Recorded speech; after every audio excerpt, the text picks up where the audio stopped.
que é a anulação?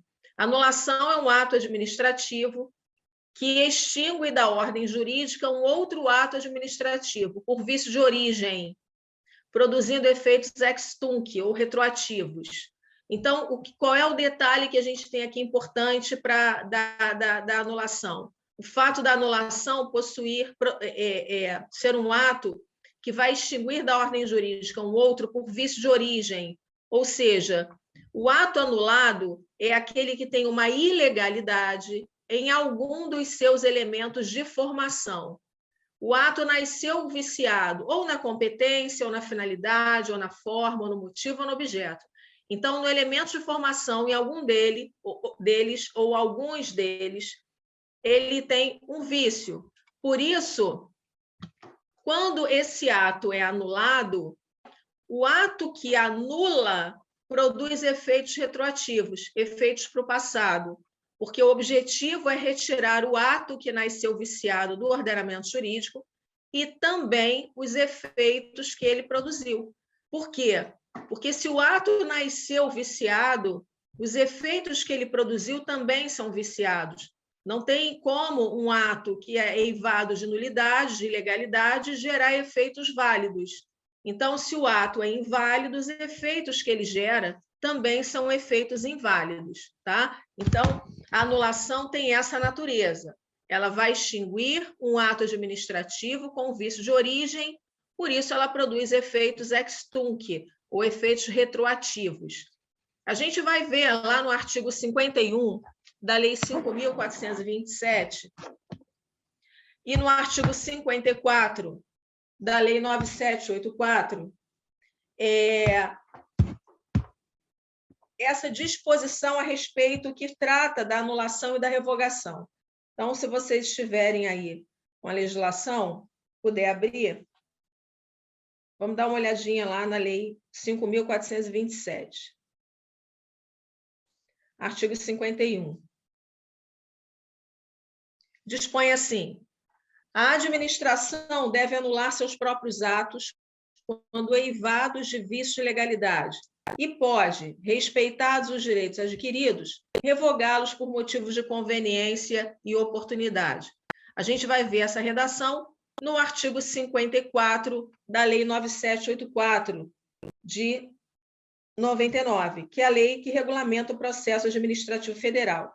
Lembra que eu falei para vocês que no edital, no programa do edital de vocês, o examinador menciona a Lei 9784.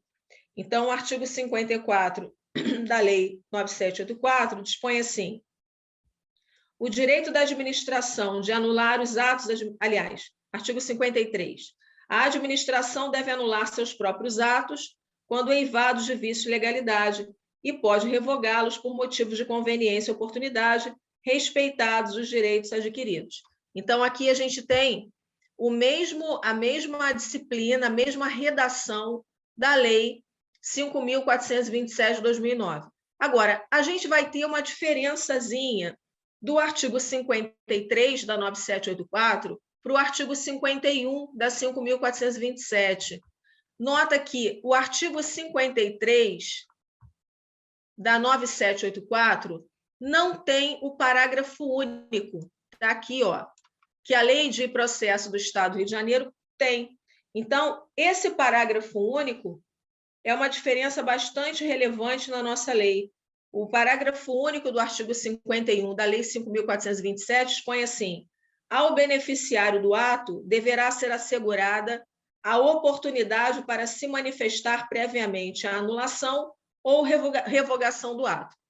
Então, o beneficiário do ato administrativo que será anulado ou revogado, ele tem o direito de ser ouvido antes da anulação e antes da revogação. Esse é um direito garantido pela Lei de Processo Administrativo do Rio. A lei federal não tem esse dispositivo. Ela não se refere especificamente a essa necessidade da oitiva do beneficiário do ato antes da anulação ou antes da revogação, tá? Então, a gente tem aqui essa primeira diferença que é extremamente relevante em relação à nossa lei. Uma outra questão também bastante importante é a modulação dos efeitos da anulação. Artigo 53, parágrafo 3º da Lei 5.427, a lei estadual, dispõe assim: os poderes do Estado e os demais órgãos dotados de autonomia constitucional poderão, no exercício de função administrativa, tendo em vista razões de segurança jurídica ou de excepcional interesse social, restringir os efeitos da declaração de nulidade de ato administrativo ou decidir que ela só tem eficácia a partir de determinado momento que venha a ser fixado. A nossa lei de processo prevê a possibilidade da modulação dos efeitos da anulação do ato administrativo. Essa disposição do artigo 53, parágrafo 3º, é uma disposição que guarda analogia com o artigo 27 da Lei 9868 de 99, que é a lei que dispõe sobre a ADI e a ADC. O Supremo Tribunal Federal pode modular os efeitos da declaração de inconstitucionalidade. Dentro desse mesmo raciocínio, a gente tem essa previsão aqui na nossa lei de processo. E por que razão? Porque, às vezes, suprimir os efeitos inválidos de um ato administrativo anulado pode trazer um prejuízo muito maior à administração ou à própria coletividade do que a manutenção desses efeitos. Então, anulou o ato administrativo. Naturalmente, o efeito natural da anulação é que todos os efeitos que esse ato gerou sejam naturalmente anulados. Mas, às vezes, isso pode trazer um prejuízo muito grande à administração. Eu gosto muito de um exemplo que é muito fácil da gente perceber isso. Vamos supor que um oficial de justiça tenha sido investido lá da função de técnico judiciário, com especialidade em cumprimento de mandados, enfim. Ele é investido da função pública, apresentou o diploma de conclusão em curso superior, trabalhou durante 4 anos e a administração, então, descobre que aquele diploma que ele apresentou é um diploma que não tinha o devido registro no MEC. Então, o que a administração vai fazer? Ela vai tornar sem efeito aquela investidura. Ela vai anular a investidura porque houve um vício, né, insanável na forma, porque constitui um dos requisitos para a investidura no cargo o diploma de conclusão.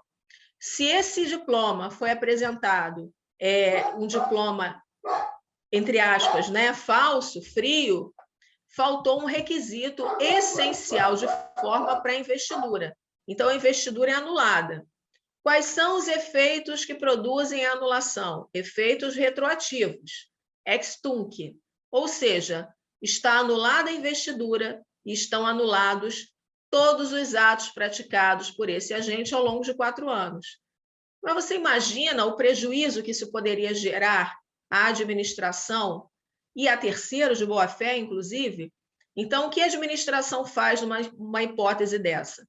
Ela anula a investidura, porém, ela mantém os efeitos desse ato anulado. Então, todos os atos que foram praticados a partir desse ato anulado, ou seja, a partir da investidura, por aquele agente de fato putativo, todos esses atos praticados por ele são mantidos no ordenamento jurídico, produzindo efeitos mesmo inválidos.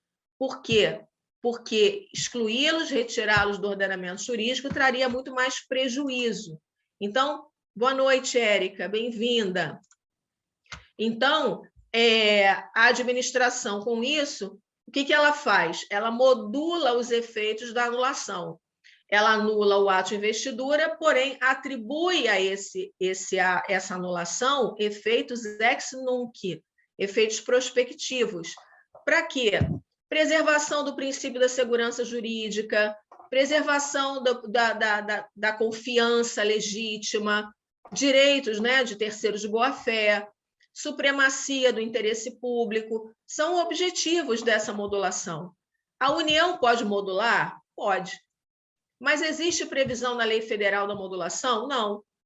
A União pode modular, mas com base nos princípios. A gente, aqui no Rio de Janeiro, tem os princípios para embasar a modulação, mas tem dispositivo expresso na lei. Agora, percebe que a modulação não é tão somente para a produção de efeitos ex nunc. A administração pode, por exemplo, modular atribuindo efeitos ex tunc parciais. Ou ela pode, por exemplo, fixar uma data futura a partir da qual os efeitos serão produzidos. Então, vamos imaginar, a administração anulou o ato hoje, dia 20 de outubro de 2021, anulou hoje. Só que ela pode fixar uma data futura a partir da qual os efeitos desse ato anulatório vão ser produzidos. Então, ela pode dizer, os efeitos desse ato de anulação de hoje serão produzidos a partir de 180 dias. Então, durante 180 dias, os efeitos desse ato anulado ainda serão produzidos. Depois de 180 dias, não serão mais. Quando é que a administração faz isso? Quando ela precisar resguardar o princípio da não surpresa, porque há alguns atos administrativos que, uma vez anulados, vão importar na necessidade de novas práticas, readequação a uma nova realidade. E, para isso, muitas vezes, há necessidade de tempo para que seja readequada a situação, readequada aquela realidade. Então, a administração dá esse tempo para evitar que as pessoas sejam pegas de surpresa. Tá? Então, a modulação dos efeitos ela pode gerar a retroatividade integral, ela pode gerar a retroatividade parcial, ou ela pode gerar a prospectividade, ela pode gerar a produção de efeitos a partir de determinada data futura. Ok, gente? Então, essa previsão tem na nossa lei de maneira expressa. Uma outra questão interessante também é que a nossa lei de processo, lá no artigo 53, caput, dispõe assim: a administração tem o prazo de 5 anos a contar da data da publicação da decisão final proferida no processo administrativo para anular os atos administrativos dos quais decorram efeitos favoráveis para os administrados, ressalvado o caso de comprovada má-fé. Então, qual é o prazo que a administração tem para anular um ato administrativo? 5 anos. Esse prazo é prescricional ou decadencial? Decadencial. É um prazo que não se interrompe, é um prazo que não se suspende. Essa redação a gente também vai encontrar na Lei 9784, lá no artigo 54. Vai dizer assim, caput: o direito da administração de anular os atos administrativos de que decorram efeitos favoráveis para os destinatários decai em 5 anos, contados da data em que foram praticados. E aí, a gente tem o seguinte, quando o ato for produzido por má-fé, esse ato não vai ser produzido o efeito da decadência quando esse ato tiver sido editado por má-fé. Então, se um ato gerou um efeito favorável ao administrado, a administração tem um prazo decadencial de 5 anos para anular, salvo se esse administrado agiu de má-fé para se beneficiar daquela ilegalidade. Se foi assim, esse prazo não existe, a administração pode anular esse ato a qualquer momento. Agora, o que se entende por má-fé? O que se entende por má-fé? Vamos ver aqui.